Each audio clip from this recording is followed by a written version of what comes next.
Welcome back to another pool breakout review here. Tim here to break it all down for you.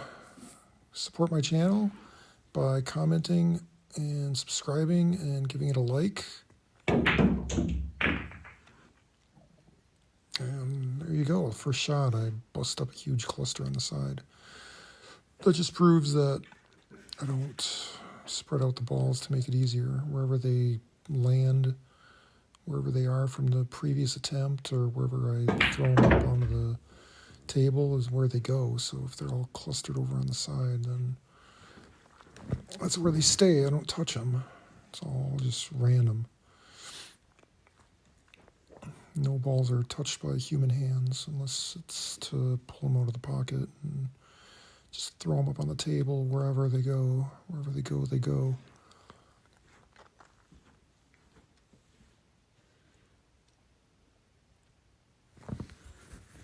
So here, try to get it back to the other side of the table. Turns out I do have an open side pocket here anyway, so I can just hit the two in. Still got a little cluster there on the side I'm going to deal with. I'm looking at the combo there. I think, or actually I'm just going to go in between the two balls and cut one of them in there. And break them out a little bit. Should be fine. Here I'm looking at the 8-ball, possibly. But then I decide to go after the 5-ball first, since it's a little tied up. So I might as well take the opportunity to get a nice, easy straight-in shot and just draw it back to where it is right now.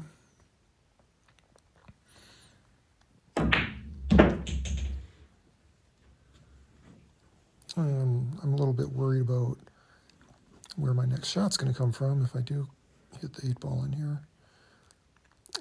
But if I roll it forward like one ball length, I'll have the 10, I believe it is, and the opposite side there. I don't always know all the striped balls, what they are, but that striped one I'm going to try to hit in. And I almost stop shot it too much and get stuck behind that orange ball, but not quite. I do have a shot here on the 10. So, disaster averted. Crisis averted. Get that one in. Just bounce it off that edge. I want to go for the straight in one here. Just come back a little bit for the 9-ball. And here, this one I'm debating with myself on whether to just kind of leave it like right there and hit the long 3/4 table shot on the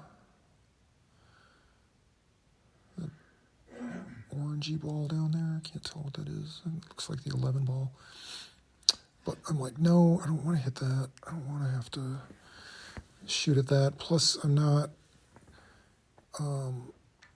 even if I do set up for that, make it, I'm not really guaranteeing myself a good shot on the next ball. So I'm going to just try to draw it all the way back here. Bit of a gamble, but I really want to just hit that red ball into the side. And I end up getting the perfect speed on it here, so that's good.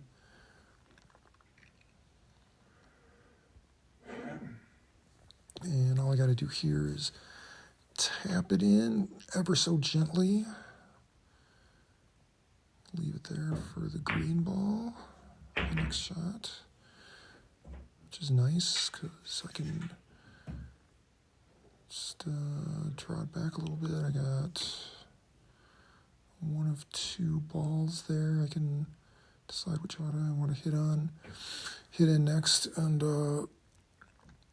Hopefully at some point I can get down table for that one against the rail down there. Which I've been having like so many issues trying to set up for shots that are up against the top and bottom rail. I always end up getting bad on them, but here I'm just gonna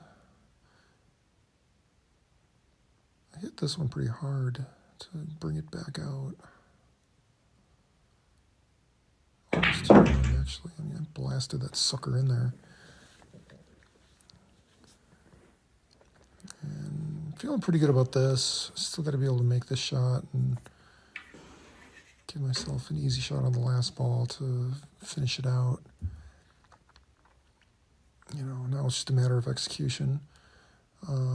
So it's just a little follow. Speed isn't hugely important here. I mean, the scratch is always a risk, but so I guess that's a reason to hit it less hard.